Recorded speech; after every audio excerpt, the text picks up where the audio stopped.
Leviticus 11 is just the kind of chapter we're tempted to skip. It reads a bit like a menu, but in reverse. Instead of a list of foods we might enjoy for dinner, it generally presents a list of prohibited foods, types of foods whose consumption would make a person ritually impure. For example, the rabbit, though it chews the cud, does not have a divided hoof. It's unclean for you.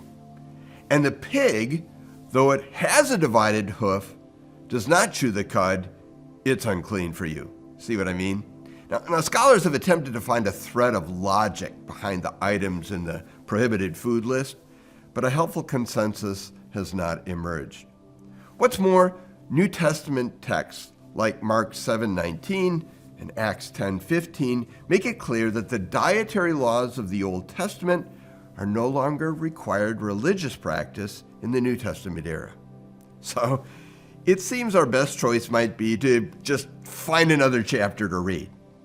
But before we step away, let's take a moment to consider how dietary laws function for ancient Israel and what lesson resides in them for us.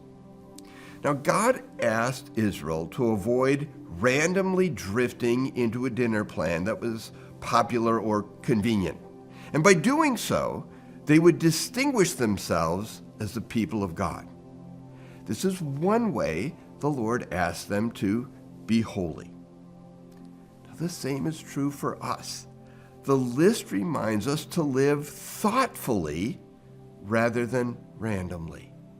This means making a conscious effort to avoid the drift into ways of thinking, acting, and speaking that make us look like the rest of the world. Be holy. Our calling as followers of Jesus is not to eat differently, but to live thoughtfully as followers of our unique God.